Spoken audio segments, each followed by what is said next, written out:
Hello everyone, welcome to MCQs for Judiciary Exams. Question number 1. What is the GST charged on the online gaming platforms and casinos? Option A. Taxation under the Income Tax Act. Option B. 28% GST on entire bet amount. Option C. Exemption from GST. And option D. GST based on profits. The correct answer is option B. Recently, the Supreme Court in Directorate General of Goods and Services Tax Intelligence HQs versus Gamescraft Technologies Private Limited concerning the classification of online gaming platforms and casinos for GST purposes therefore be charged 28% of goods and services tax. The court considered the issue whether the GST can be charged on casinos and the online platforms on the entire bet amount. Question number 2. Under which sections of Bharatiya Nyaya Sanhita 2023 will the accused be charged for leaking question papers? Option A. Section 316 Clause 2, Section 318 Clause 4 and Section 283. Option B. Section 61 Clause 2 Clause A, Section 102 Clause 1 Clause 2, Section 283. Option C. Sections 316 Clause 2, Section 316 Clause 5 and Section 318 Clause 2. Option D. Section 316 Clause 3, Section 61 Clause 2 Clause A and Section 283. The correct answer is option C.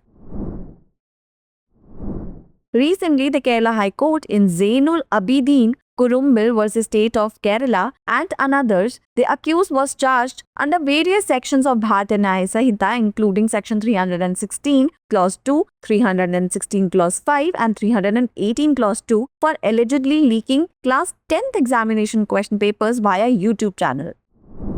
Question number 3. What is the punishment under the Bharatiya Nyaya Sanhita for going through a fraudulent marriage ceremony? Option A. Imprisonment up to 7 years and fine. Option B. Imprisonment up to 5 years and fine. Option C. Imprisonment up to 3 years and fine. And option D. Imprisonment up to 10 years and fine. The correct answer is option A. Section 83 of the BNS deals with fraudulent marriage ceremonies. It punishes individuals who dishonestly or fraudulently go through a marriage ceremony without a lawful marriage. The punishment may extend to 7 years of imprisonment and a fine. Question number 4. Under which article of the Indian Constitution is the practice of untouchability abolished and its enforcement made an offence? Option A. Article 14. Option B. Article 22.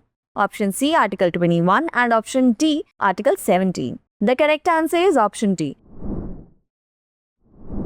Article 17 of the Indian Constitution abolishes untouchability and forbids its practice in any form. It also makes the enforcement of any disability arising from untouchability an offence punishable by law.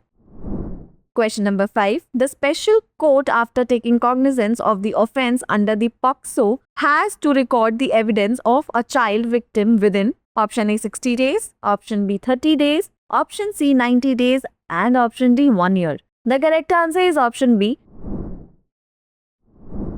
Section 35 of the POCSO Act mandates that evidence of a child victim must be recorded within 30 days of the special court taking cognizance of the offence. Any delay in this process must be justified with reasons recorded by the special court.